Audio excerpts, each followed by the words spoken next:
hopefully by now you'll have had a chance to watch the stages 1 and 2 of the yoghurt making process. This is stage 3. This is the blending and storage. When you take the yoghurts out of the incubator, the sous vide, or your yoghurt maker, it's likely that you're going to have a very separated liquid like this. It's not very appealing, fatty on the top, liquid underneath.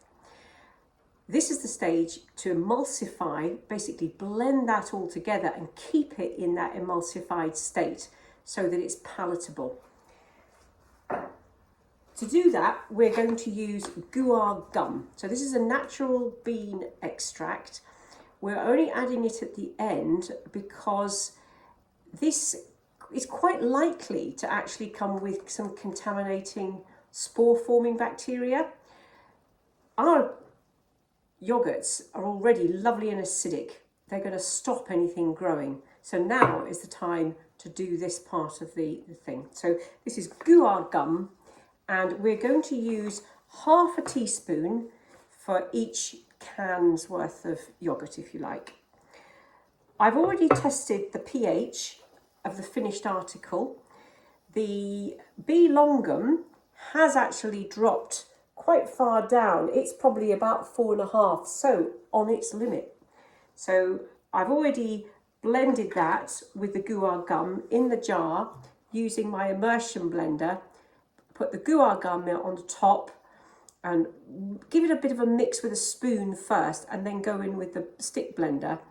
Otherwise it forms clumps in the blades of the blender. So that one's done in the jar.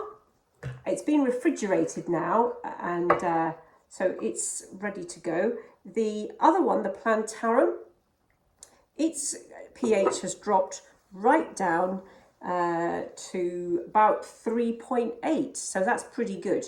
A good strong mix there.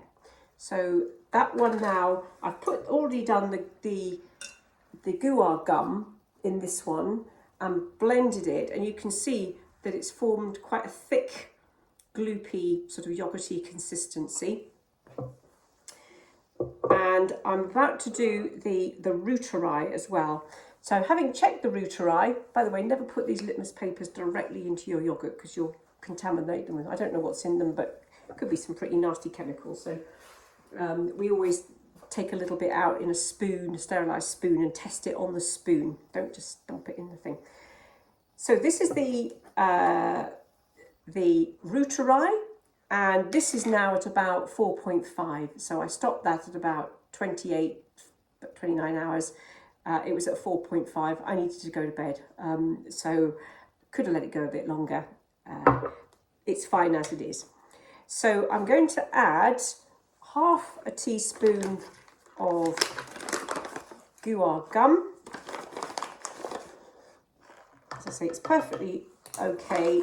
It's used as a prebiotic. It's a good food actually for the bacteria. Give it a bit of a stir in so that, as I say, the blades of the liquidizer don't chew it up and have it all stuck underneath. But it's really, really clumpy, difficult stuff to work with.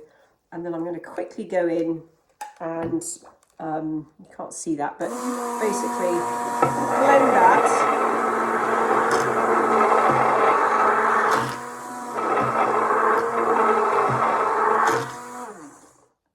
And that's going to stop it separating into the curds and whey, if you like.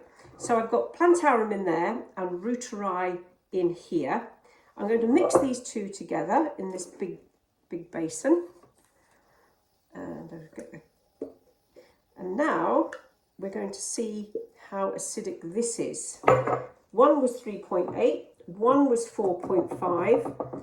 We need to get it to about 4.5 before we can add the longum, or it's going to kill the longum. You could keep them in separate jars until you're about to serve it. I find it's, generally speaking, there's enough stress going on usually with without trying to muck about with it, serving individual spoonfuls of yoghurt.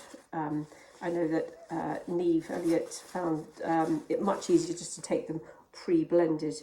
So I'm going to test this, there we go, with my pH paper, and we'll see what this is. And if necessary, we will add, yeah, so let's have a little look. This now is showing that it's actually around about, well, difficult to turn the light, but around about 4. So I'm going to add a half teaspoon of bicarbonate of soda. This is not the same thing as baking powder, sodium bicarbonate. This is very alkaline and it's going to neutralise a bit of the acid. So this is a 1/4 teaspoon. It's usually about a 1/4 teaspoon per jar. So I'm going to add that and give that a quick whiz round and retest it. Now it might froth up because we're getting a chemical reaction here between the bicarb and the acid of the yoghurt. But what we want to do is get that up to a minimum of 4.5. But we don't want it to become too alkali. That tastes horrible. And we just need it to be just still acid. I would normally give that a second or 2 more, and we'll see if that's made any difference, just so that it's dissolved properly. But yes, look at that, that's great. So that now, that's changed colour again, and this is up at around about the 5, something like that. So now it's safe enough to add the bee longum into the mixture without it killing it. As I say, if it's too acid, the bee longum just won't survive. So put that in like that. Give it a good stir around. It's a bit frothy now. I'm just hoping actually that I haven't added too much. Probably better to add it a little bit more slowly than I did there. 1/4 teaspoon at one time. Otherwise I don't want it to taste horribly sort of bland. It's good to have a bit of tartness to it. Plus, the more acidic it is, just getting the right balance, it will keep better as well. The longer it keeps, the more acidic, the longer it keeps. So there we go. That is the 3 strains of the yoghurt: Rooterai, Plantarum and bee longum. This can go back into some clean jars and put into the fridge. Now, there's an awful lot there, so it probably would be worthwhile just making up a small jar for about 5 days worth of use, because after that the bacteria will start to die.